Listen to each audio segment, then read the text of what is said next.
क्या आपको नहीं लगता भारत सहित दुनिया के तमाम देशों के प्रभावशाली लोगों के जीवन में ऐसी क्या परिस्थितियां जिसने उनके जीवन को मोड़ कर रख दिया? ऐसे चरित्रों के जीवन परिचय को जानने के लिए देखिए बाबा साहेब अम्बेडकर जी। मित्रों, सन 1891 में भारत की धरती पर एक ऐसे विलक्षण महान व्यक्ति का जन्म हुआ जो दलितों के मुक्तिदाता, उद्धारक और शक्तिशाली नेता साबित हुए। वे एक महान लेखक, नारी जाति को सशक्त बनाने वाले सिद्धांत शास्त्री और बौद्ध धर्म के मानवीय सिद्धांतों के पुनरुद्धारक थे। उन्होंने मानव अधिकारों को भारतीय समाज में स्थापित किया और मानवीय समानता की बात की। वे भारतीय मनीषा और धर्म के गहन विचारक, शिक्षा, न्याय और अर्थ के प्रसिद्ध विद्वान थे। वे बौद्धिक प्रतिभा के धनी व्यक्ति थे। उन्होंने छुआछूत और भेदभाव की समस्या को भारतीय समाज से उखाड़ फेंकने का बीड़ा उठाया। महात्मा गांधी के साथ विदेश की आजादी की लड़ाई में कंधे से कंधा मिलाकर चले। बचपन से लेकर सेना की नौकरी में बड़ा पद पाने तक उन्होंने छुआछूत और भेदभाव की असहनीय पीड़ा सही और कसम खाई कि वे हिंदुस्तान से भेदभाव की खाई और छुआछूत के कलंक को मिटाकर रहेंगे और सैकड़ों वर्षों से अपमान, उपेक्षा और तिरस्कार सहते आ रहे दलितों को शिक्षा, न्याय, समानता और सम्मान का अधिकार दिलाकर रहेंगे। यदि आपने अभी तक हमारा चैनल बाबा साहेब अम्बेडकर जी सब्सक्राइब नहीं किया है तो सब्सक्राइब कर लें और साथ ही बेल आइकन को अवश्य दबाएं ताकि आने वाले वीडियो का नोटिफिकेशन आपको सबसे पहले मिल सके। उस मुक्तिदाता ने महसूस किया कि जब तक देश के संविधान और कानून में दलितों के लिए न्याय, समानता और उन्नति के प्रावधान नहीं किए जाएंगे, तब तक दलित अपनी स्थिति से कभी ऊपर नहीं उठ पाएंगे।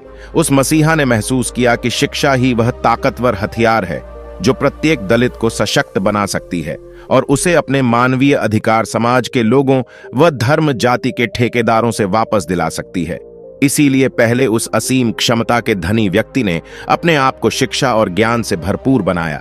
उसके बाद दलितों को समानता, न्याय और अधिकार दिलाने के पक्ष में सशक्त आवाज उठाई। एक गरीब और उपेक्षित वर्ग से उठा वह असाधारण इंसान एक दिन देश के लाखों करोड़ों दलितों के दिल की धड़कन और उनका मसीहा बन गया। जी हां दोस्तों, आज हम बात कर रहे हैं बाबा साहब अम्बेडकर की, जिन्हें डॉक्टर भीमराव अम्बेडकर कहा जाता है। वे भारतीय संविधान के निर्माता थे। स्वतंत्र भारत के वे पहले कानून मंत्री बनाए गए। भारतीय संविधान के निर्माण के बाद उन्होंने हिंदू कोड बिल भी बनाया था। डॉक्टर अंबेडकर का जन्म आज से 131 साल पहले उस कालखंड में हुआ था जब हमारा भारत देश अंग्रेजों का गुलाम था तथा हमारे देश के लोग ब्रिटिश साम्राज्यवाद की पीड़ा भुगत रहे थे। तब अंग्रेज लोग तो भारतीयों पर जुल्म करते ही थे, लेकिन भारत के ऊंची जाति के स्वर्ण लोग भी अछूत या निम्न वर्ण के लोगों को घृणा की दृष्टि से देखते थे। अछूत जनों को वे अपने कुएं और नल से पानी भी नहीं लेने देते थे और उन्हें छूना बहुत बड़ा पाप समझते थे।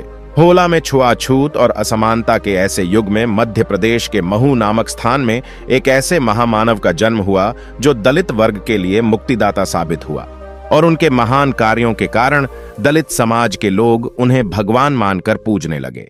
उस महापुरुष का नाम डॉक्टर भीमराव अम्बेडकर था। अम्बेडकर 14 अप्रैल 1891 को पैदा हुए थे। वे अपने माता पिता की 14वीं संतान थे, लेकिन उनके अधिकांश भाई बहन कुछ समय तक जीने के बाद परलोक से धार गए थे। उनके पिता का नाम रामजी राव और मां का नाम भीमाबाई था। दोस्तों, भीमराव के पिता कहने को तो मिलिट्री में सूबेदार थे, लेकिन उन्हें वेतन बहुत ही कम मिलता था। 15 साल सेना में नौकरी करके जब वो रिटायर हुए तो अपने गांव महुआ ये पिता रामजी राव के मन में अपने बच्चों की परवरिश और पढ़ाई लिखाई की चिंता थी, लेकिन इसके लिए ना तो उनके पास पर्याप्त पैसा था और ना ही महू गांव में बच्चों के लिए स्कूल की सुविधा थी। आखिरकार रामजी राव ने अपना गांव छोड़कर सतारा शहर जाने का निर्णय लिया। आइए अब एक महत्वपूर्ण जानकारी। क्या आपकी कुंडली में ग्रह दोष है? जीवन में असफलता, गृह क्लेश, नौकरी, प्रमोशन, शादी संबंधी कोई भी समस्या, कहीं नवम व एकादश भाव में ग्रहों की स्थिति या कुदृष्टि तो नहीं? निदान पाने के लिए इस 2 सॉल्यूशंस पर संपर्क करें और समाधान पाएं। अधिक जानकारी के लिए डिस्क्रिप्शन में दिए गए लिंक पर क्लिक करें। और अब आइए जुड़ते हैं अपने मूल विषय पर, ताकि वे शहर में आजीविका का कोई कार्य या नौकरी कर सकें और अपने तीनों पुत्रों को किसी अच्छे स्कूल में दाखिला करा के उनका भविष्य संवर सके। भीमराव के पिता जानते थे कि हम महार जाति से हैं और हमारी जाति के लोगों को देश में अछूत माना जाता है। यदि मेरे पुत्रों ने शिक्षा ग्रहण नहीं की तो उन्हें आगे चलकर भूख, गरीबी और कष्टों का सामना करना पड़ेगा। अगर वे कुछ पढ़ लिख गए तो हो सकता है कि किसी दफ्तर में बाबू बन जाए और इज्जत से जीना सीख जाए। बड़ी मुश्किल से सतारा शहर में रामजी राव को इसके बाद भिक्षुक चिंतामणि ने उन्हें बौद्ध धर्म की दीक्षा दी।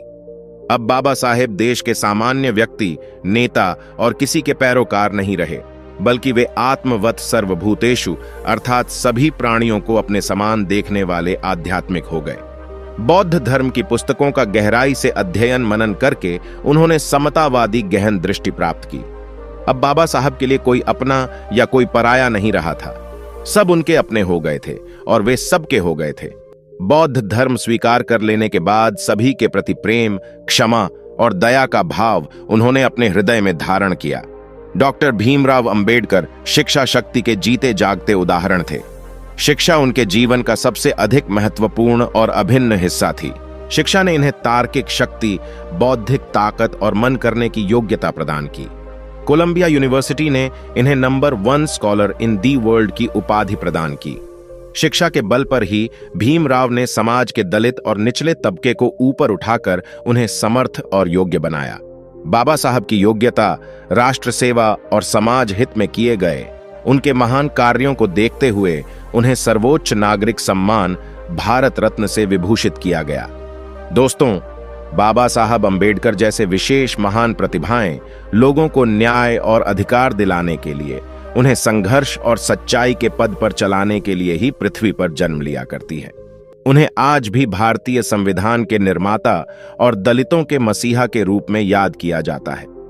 उनका संपूर्ण जीवन सच्चाई और न्याय के लिए संघर्ष, कष्ट सहन, सहनशीलता, त्याग और राष्ट्र सेवा का जीता जागता उदाहरण है। देशवासियों की सेवा के लिए, दलितों, गरीबों और वंचितों को अधिकार दिलाने के लिए उन्होंने दिन और रात कठोर परिश्रम किया।